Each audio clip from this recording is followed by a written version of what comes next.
Vale, digamos que quieres empezar con esto de invertir. Es posible que tengas un poquito de dinero ahorrado, probablemente también no será suficiente como para la entrada de una casa, pero crees que probablemente deberías coger este dinero e invertirlo. Y seguramente habrás visto todos estos anuncios que hay ahora por Twitter o las redes sociales de «Oh, si hubieras metido dinero hace 10 años en Tesla, ahora mismo serías millonario», o «cómo ganar dinero con las acciones de Amazon». Y bueno, en realidad, en partes esto sí que es verdad, aunque no del todo.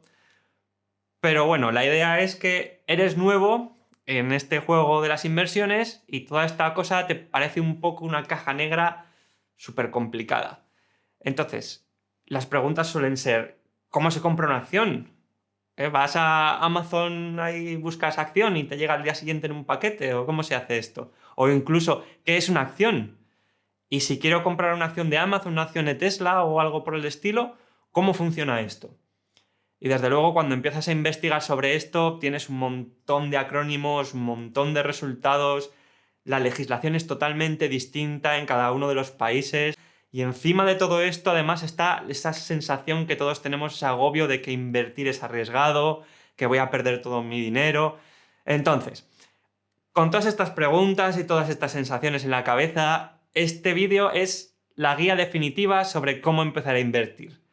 En este vídeo voy a contaros todo lo que a mí me gustaría que me hubiesen contado hace unos años cuando empecé a invertir, y además vamos a cubrir todo esto en pequeñitos pasos, explicando poco a poco qué es esto de invertir.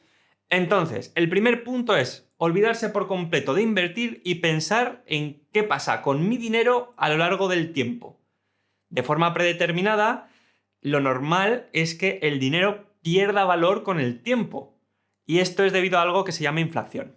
La inflación normalmente suele rondar el 2% anual, y esto significa que cada año las cosas cuestan aproximadamente un 2% más que el año anterior. Por ejemplo, en España con la peseta un café costaba unas 100 pesetas más o menos, quiero recordar, que son unos 60 céntimos de euro de ahora, y ahora cuestan por encima de 1 euro dependiendo de dónde vivas. Esto es la inflación en acción.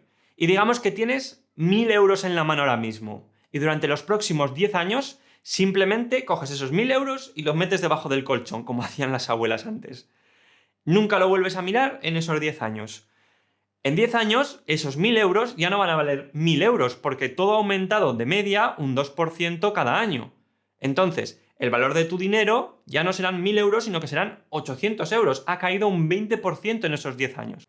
E incluso, si pones tu dinero en una cuenta de ahorros, como estas que te ofrecen los bancos ahora mismo, una cuenta de ahorros hoy en día te ofrece como mucho el 0,2% de interés, y cada vez menos. Lo que significa que tu dinero en esa cuenta aumenta como mucho un 0,2% cada año. Y esto, comparado con el 2% que se pierde por la inflación, es muchísima diferencia. Estás perdiendo dinero incluso teniéndolo en una cuenta de ahorros. De acuerdo, esto plantea la segunda pregunta clave, que es ¿cómo detenemos la pérdida de valor de nuestro dinero con el tiempo? Y la respuesta es que vamos a imaginar que tenemos una cuenta de ahorros que nos da lo mismo que la inflación que tenemos, que digamos que es el 2%. Si la cuenta de ahorros coincide aproximadamente con la tasa de inflación, entonces significa que todo lo que va perdiendo de valor el dinero con el tiempo es lo que nosotros vamos a ir ganando en dinero con el tiempo. Y nos quedamos igual. Básicamente perdemos un 2% por la inflación y ganamos un 2% por la cuenta de ahorros. Por lo tanto, técnicamente no perdemos dinero con el tiempo. Pero obviamente la idea no es que no pierdas dinero con el tiempo, sino que el punto aquí es que quieres ganar dinero con el tiempo. Y esto, bueno, nos lleva a la pregunta número 3, que es ¿cómo ganamos dinero realmente? Volvamos a nuestra hipotética y fantasiosa cuenta de ahorros. Hipotéticamente, igual que podemos tener una cuenta de ahorros del 2%, imaginemos que tenemos una cuenta de ahorro del 10%, que no pasará nunca ni en sueños, pero bueno. Hipotéticamente, si esto es así, significa que cada año estamos ganando un 10% del valor del dinero que tenemos en nuestra cuenta de ahorros. Entonces, por ejemplo, si tuviera que poner 100 euros en un año, me valdría 110. Al año siguiente sería sobre 110 y me valdría 121. Y esto va agrandándose muy rápidamente Y de hecho, en 10 años, mis 100 euros han pasado a ser 259. El problema aquí que tenemos es que una cuenta de ahorros del 10% no existe, la vida real no es así, y nunca vamos a tener algo con riesgo cero que nos dé tantísimo dinero como es un 10%, aunque parezca muy poco. Y de hecho, las cuentas de ahorro en España, y supongo en el resto del mundo también, porque estamos todos más o menos igual, ofrecen una tasa de retorno de menos del 1%. Es decir, que tú vas a perder dinero con el tiempo poniéndolo en la cuenta de ahorro. Pero tenemos otras opciones y ahí es donde entran las inversiones. Entonces, llegamos al punto 4, que es una inversión. Y la respuesta fácil es que una inversión es algo que te da dinero, que te pone dinero en el bolsillo. Pongamos el ejemplo muy español de la inversión inmobiliaria. Por ejemplo, pongamos que compras una casa por 100.000 euros y la alquilas. En primer lugar, pues habrá que decir que, bueno, pongamos que vas a cobrar un alquiler de 830 euros al mes, que creo que haciendo las cuentas serán como 10.000 euros al año, así todo muy redondo. Y cada año con esto estás ganando 10.000 euros en ingresos por el alquiler, que es más o menos el 10% de lo que pagaste originalmente por la casa. Eso significa que en 10 años habrás pagado los 100.000 euros que invertiste en la casa y seguirás ganando 10.000 euros al año de alquileres, que no es verdad porque obviamente no hemos tenido en cuenta ni impuestos, ni pagos, ni cosas que tengas que hacer en la casa, con lo cual al final las cantidades son mucho menos y lo que pagues por la casa probablemente será mucho más, pero esto es una inversión que te va dando un retorno por el alquiler. Y además también es una inversión porque el valor de la casa en sí probablemente aumentará con el tiempo. Quizás no en los próximos meses, pero sí en los próximos años. En general hay una tendencia en la mayoría de los países desarrollados por el que el precio de la vivienda tiende a subir a largo plazo. Entonces, probablemente tu casa valdrá mucho más de lo que has pagado y además has estado recibiendo dinero por el alquiler, pero el problema es que, obviamente, comprar una casa es muy molesto.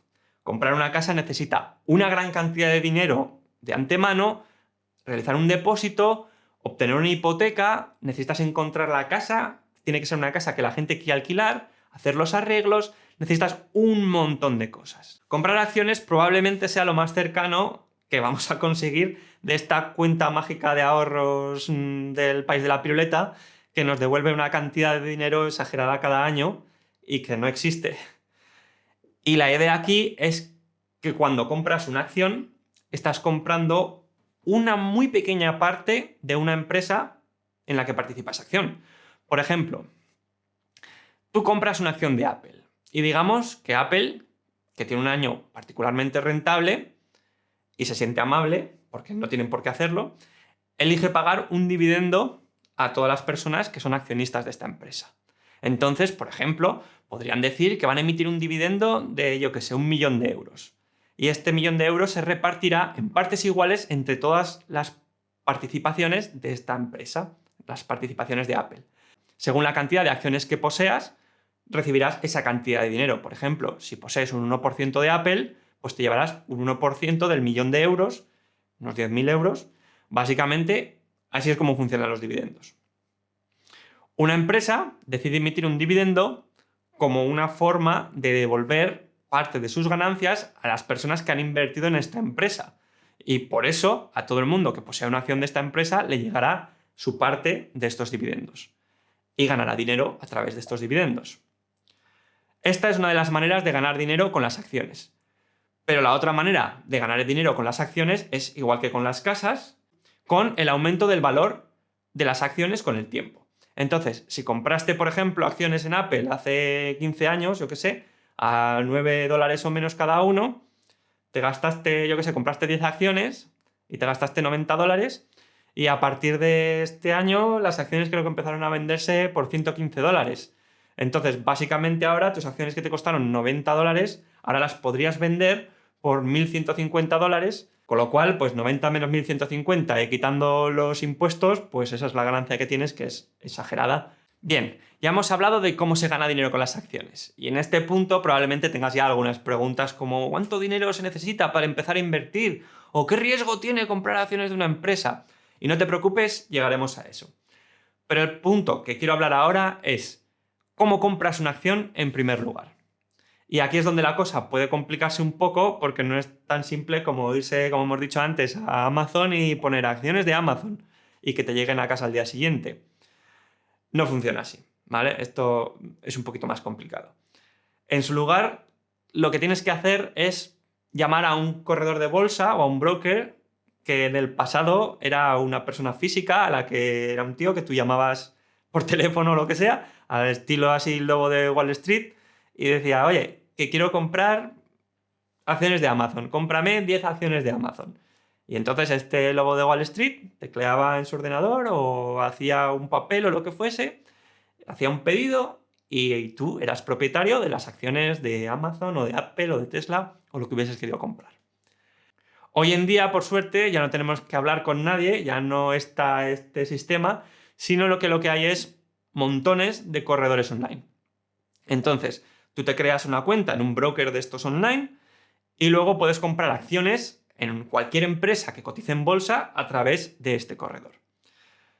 La verdad es que cada país tiene sus corredores diferentes y aunque hay empresas que intentan operar en varios países, el problema que tiene ser un broker online o un broker en general en cualquier país es que tienes que cumplir como, yo qué sé, 1.000 millones de leyes diferentes, muchísimas, y por eso en España el sistema es distinto al de Estados Unidos, es distinto al de Canadá, es distinto al de Alemania y el distinto de todos. Y entonces, vamos con la siguiente pregunta, que es, ¿cómo decido qué acciones tengo que comprar? Y la respuesta fácil, la respuesta que hay que dar es que en realidad no quieres mirar qué acciones hay que comprar. En general, invertir en acciones individuales es un poco arriesgado. Puedes hacerlo y te irá muy bien si sabes lo que haces. Probablemente si inviertes en algo como Apple, lo más probable, de verdad, es que siga existiendo en los próximos 10 años, pero esto no lo sabe nadie. Ha habido históricamente bastantes empresas que la gente decía, Dios mío, increíble, esta empresa es el futuro, voy a invertir aquí. Yo qué sé, Nokia, por ejemplo, le iba muy bien hace 10 años, o BlackBerry, y luego la empresa quiebra o se queda en nada y te encuentras con que has perdido todo lo que has invertido. Lo que estás haciendo es exponerte automáticamente a más riesgos si estás invirtiendo en acciones individuales que si no. Y también puedes caer en el error, y esto es un error muy grande, de Amazon creció un montón, creció 10 veces en los últimos 10 años. Entonces seguro que vuelve a hacer lo mismo en los próximos 10 años. Pero no, esto es intentar predecir el futuro y el pasado no es un buen indicador del desempeño futuro. Lo que quiere decir es que todo lo que haya hecho la empresa en el pasado puede no funcionar en el futuro y puede que si le ha ido muy bien hasta ahora, no le vaya muy bien a partir de ahora. Entonces, el consejo que yo os quiero dar y el que la mayoría de la gente le da a los principiantes es que no inviertas en acciones individuales. Debes invertir en lo que se llaman fondos indexados. Los fondos indexados son mejores, más seguros y tienen una estrategia de inversión a largo plazo más sencilla para la mayoría de las personas. Entonces, obviamente, si saltamos de las acciones individuales a los fondos indexados, la siguiente pregunta es, ¿qué es un fondo indexado? Y un fondo indexado básicamente es un fondo que está indexado. Entonces tenemos que entender lo que es un fondo y lo que es un índice. Entonces, comencemos por el fondo. Un fondo básicamente es una empresa en la que pequeños inversores envían su dinero y esta empresa tiene un administrador, ¿vale? Este administrador, el administrador del fondo, decide en qué empresas o qué acciones va a comprar con todo el dinero que le manda esa gente del fondo. Entonces, digamos que yo soy el administrador de un fondo y pongamos que 100 personas de vosotros que habéis visto mis vídeos deciden invertir en este fondo que tengo yo. Yo, como administrador del fondo, puedo decir que está bien poner, yo qué sé, 20% en Apple, 10% en Facebook, 10% en Amazon, 10% en Tesla y 10% en Johnson & Johnson, que ahora con la vacuna van a ganar mucho dinero, yo qué sé, este tipo de cosas. Y entonces, para que tú, el inversor, no tengas que preocuparte por esto, directamente me mandas a mí el dinero y yo lo invierto, porque tú confías en mí y en mi fondo para administrar tu dinero. Y como sabes, el fondo funciona muy bien porque estas acciones aumentan de valor y entonces tú obtienes unas ganancias y yo te cobro una comisión de gestión del 1, del 2%, lo que sea, por gestionar este fondo. Entonces yo gano un montón de dinero porque le cobro un 1% o un 2% a todos los participantes del fondo que yo estoy manejando, y tú a cambio, que me has dejado el dinero, no te preocupas sobre qué tienes que elegir en la compra de acciones o en lo que vayas a comprar. Ahora, el índice se refiere básicamente a un índice bursátil. Un índice de mercado que, por ejemplo, puede ser el IBEX 35, que son las 35 empresas más grandes de España. O el S&P 500, que son las 500 empresas más grandes de Estados Unidos. O el Nasdaq, o el Dow Jones, o cualquiera de estos. Y todos estos son índices diferentes del mercado de valores. Y si usamos el S&P 500, por ejemplo, ¿vale? Las 500 empresas más grandes de Estados Unidos. Entonces, el número 1 creo que es Apple, que representa aproximadamente el 6,5% de todo el S&P 500. Y luego está Microsoft, que hace el 5,5%, y Amazon, 4,7%, y Facebook, y Google, y todas estas empresas. Entonces tenemos todas estas 500 empresas, que probablemente no hayas escuchado casi ninguna de las que están al final, pero probablemente sí que hayas escuchado la mayoría de las que están en la parte superior de la lista. Son las empresas más grandes en realidad. Entonces, este S&P 500 es un índice de mercado de valores de Estados Unidos, y si miras la actuación de todas las empresas como una sola cosa, como el índice del S&P 500, obtienes una idea de cómo va más o menos la economía estadounidense en su conjunto. Ahora ya sabemos qué es un fondo, que es una forma de que pequeños inversores pongan en común su dinero, y sabemos lo que es un índice. Ahora, básicamente, pues el S&P 500. Y si los combinas, lo que tienes es un fondo indexado, que es básicamente un fondo que invierte automáticamente en todas las empresas del índice. Y así, yo, por ejemplo, casi todas las inversiones que tengo son en índices, los tengo bastante diversificados además. Si tienes en el S&P 500, por ejemplo, significa que el 6,5% de tus inversiones están en Apple, el 5,5% están en Microsoft, el 4,7% están en Amazon, y así, pues todos los valores que hemos dicho. Entonces, ¿por qué esto es tan bueno? Y bueno, hay varias razones. En primer lugar, los fondos indexados son muy fáciles de invertir. No tienes que comprar acciones por separado de un montón de empresas, que es el problema que tienen los principiantes, encontrar en qué empresas invertir, sino que inviertes en todas a la vez. Ya no tienes que saber leer los resultados de esa empresa, ya simplemente pones el dinero en un fondo indexado y no tienes por qué preocuparte de nada de esto. En segundo lugar, los fondos indexados lo que te brindan es diversificación. Hay todo tipo de empresas en el S&P 500, no solamente tecnología, o no solamente petróleo, o no solamente retail. Lo que hay es un poco de todo. Entonces, esto va a hacer que la mayor parte de tu dinero no esté en un solo conjunto, en un solo grupo de empresas, sino que esté en todas las empresas de la economía estadounidense en este caso.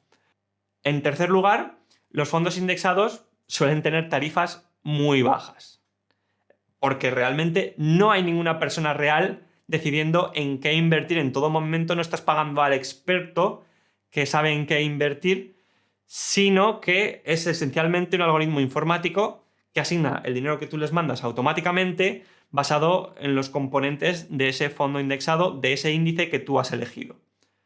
Las tarifas de esto, por tanto, pues son realmente bajas. De acuerdo, entonces hemos solucionado el problema de en qué acciones invertir, evitando completamente el problema y en su lugar, pues invirtiendo en fondos indexados. Y esto nos lleva al siguiente punto, que es, oye, vale, sí, está bien, vamos a invertir en acciones, suena interesante. Pero es que mira, resulta que mi cuñado o mi tío invirtió mucho dinero hace tiempo en la bolsa y lo perdió todo. Y además mis padres me han dicho que esto de invertir en bolsa es algo muy arriesgado y que es muy difícil y que no debería hacerlo, que en cambio debería invertir en una casa porque una casa es un valor seguro. Y este suele ser el tipo de cosas que la gente tiene de ideas sobre invertir en acciones. Y naturalmente que existe mucha ansiedad en qué pasa si pierdo todo mi dinero o qué pasa si pierdo dinero. Así que vamos a hablar de esto. En general, si damos un paso atrás, la única forma de perder dinero en cualquier inversión es si compras algo y luego lo vendes por menos dinero del que compraste. Entonces, digamos, volvamos al tema de las casas, compraste una casa por 300.000 euros. El día anterior al estallido de la burbuja de 2008. Y al día siguiente ves que los precios de la vivienda se desploman y ahora tu casa vale solamente 200.000. En este momento, si tú decides vender tu casa, estás perdiendo un tercio del valor de la casa, de lo que tú has pagado por la casa. El valor de la casa en ese momento es el que es, pero tú estás perdiendo mucho dinero. Y esta es la misma manera en la que tú puedes perder dinero en acciones. Si tú compras algo a un precio determinado y luego lo vendes por menos de este precio. Entonces, por ejemplo, digamos que yo compro acciones de Apple y lo hago por primera vez. Y como es la primera vez, voy mirando el precio de las acciones cada día. Y estoy pensando todo el rato, voy a ganar dinero, ¿he ganado dinero? ¿Cómo va mi dinero? Y ves que en los próximos días o en las próximas semanas las acciones de Apple bajan, que de hecho suele pasar antes de que hagan el anuncio de algún producto. Y decides, ya está bien, voy a vender mis acciones de Apple porque no quiero perder todo mi dinero. Y lo vendes a un precio menor del que tú lo compraste. Entonces, técnicamente, tú estás perdiendo dinero aquí mismo. Lo que os quiero decir aquí es que si tú aguantas solamente unos días o unas semanas o unos meses, en realidad no vas a ganar dinero o puede que pierdas dinero. Pero si la inversión es correcta, con tiempo el precio de estas acciones va a acabar subiendo. Y entonces la verdadera lección aquí es que cuando inviertes en acciones o cuando inviertes en otro tipo de bienes, tienes que hacer una inversión a largo plazo. Puede que en ciertos momentos a corto plazo puedas ganar dinero, pero idealmente deberías poner dinero solamente en acciones o en bienes en los que tú no vas a necesitar acceder en los próximos 5 o 10 años. Igual que con el precio de la vivienda. Si compras una casa como una inversión y los precios de las casas bajan en los siguientes meses, sería completamente estúpido de tu parte, a no ser que lo necesites realmente, que estés absolutamente necesitado de ese dinero, vender esa casa. Porque lo que has hecho es perder todo el dinero que habías invertido por una mala gestión del tiempo. Entonces, a largo plazo probablemente los precios de esta vivienda suban, probablemente. Y a largo plazo probablemente los precios del mercado de valores, los precios de las acciones que tú has comprado también suban. Sobre todo si estás en fondos indexados. Pero esto sigue siendo algo controvertido. Pero de nuevo, es a largo plazo, siempre que no te entre el miedo y vendas cuando el mercado cae, cuando el mercado se derrumba, que es lo peor que puedes hacer cuando ves que cae, vender a lo loco, no vas a perder dinero. De acuerdo, en este punto hemos establecido ya que invertir es algo deseable y que invertir en fondos indexados es una forma relativamente segura para principiantes de hacer esto. La siguiente pregunta suele ser, ¿cuándo debería empezar? ¿Cuántos años tienes que tener para empezar con esto? ¿Es demasiado pronto? ¿Es demasiado tarde? ¿Alguna vez es demasiado tarde, de hecho? Y aquí la respuesta es bastante simple. Y básicamente todo el mundo está de acuerdo con lo que voy a decir, y es el mejor momento para invertir es ayer. El segundo mejor momento era hoy. Y ya después es peor. Básicamente debes comenzar a invertir lo antes posible. No importa la edad que tengas, no importa lo joven o viejo que seas, cuanto antes empieces a invertir, mejor. Porque es el tiempo el que juega aquí en tu favor. Sin embargo, hay tres advertencias para un consejo financiero sensato. En primer lugar, asegúrate de que todos los préstamos personales, todas tus deudas con altos intereses, la deuda de la tarjeta de crédito, el préstamo personal para comprar, yo que sé, el préstamo del coche, asegúrate de que esto está amortizado, porque cuando se trata de capitalizar, aunque las ganancias también se compongan en el tiempo, las pérdidas se componen en el tiempo. Y si tienes una deuda de tarjeta de crédito del 10% o un préstamo del 10%, todos los meses estás perdiendo un 10% de tu dinero. Págalo cuanto antes. El segundo punto es que tienes que crearte algún tipo de fondo de emergencia. La gente dice que debería ser de 3 a 6 meses de gastos que tú tengas para que si pierdes tu trabajo o para que si te viene algún tipo de emergencia o yo qué sé, puedas tener un dinero para hacer frente a ese gasto. Y además tiene que ser un dinero líquido, tiene que ser un dinero que tengas fácilmente accesible, para no poder sacar o para no tener que sacar tu dinero de las inversiones. Y la advertencia número 3 es que no pongas dinero en acciones que podrías necesitar en los próximos 3 o 5 o incluso 10 años. Digamos que estás pensando en conseguir una hipoteca porque quieres comprar una casa y necesitas dinero para el depósito de esta hipoteca. No pongas ese dinero en el S&P 500 o en cualquier otro tipo de acciones porque nadie puede cronometrar el mercado. Ya sabemos que no se sabe qué va a pasar con el mercado. Y mañana puede haber una caída que tarde unos años en recuperarse y aunque a largo plazo podamos ver que el mercado de valores tiende a subir, esto también es relativo, si necesitas comprar una casa el año que viene o dentro de 3 años, no hay ninguna garantía de que ese dinero seguirá valiendo exactamente lo mismo. Ninguna. Y ahora ya, venga, va, el último punto. Estoy convencido, tengo 1.000 euros aquí y quiero ponerlos en un fondo indexado. ¿Cómo hago esto? Y la respuesta es, encuentra un broker que venda participaciones en estos fondos indexados. Esto realmente va a variar muchísimo dependiendo del país en el que te encuentres, porque estos brokers, estos corredores de acciones, como dije, tienen muchísimas leyes que tienen que cumplir y además tienen muchas regulaciones financieras en cada zona, en cada país. Desde luego, hay mucho que explorar en este área y es un tema realmente fascinante. En próximos vídeos hablaré también de trámites que hay que hacer en España cuando se tienen inversiones en el extranjero, formulario D6, formulario 720. Hablaré también de inversiones en otro tipo de activos como inversiones en Bitcoin o inversiones en criptomonedas o inversiones en préstamos personales, que también existe. Pero esto ya se queda para un vídeo diferente porque este ya creo que me está quedando muy largo. Así que muchas gracias por verme, muy buena suerte con la inversión. Recordad, darle a like si os ha gustado, suscribiros para más vídeos de este tipo y nos vemos en el próximo. ¡Hasta luego!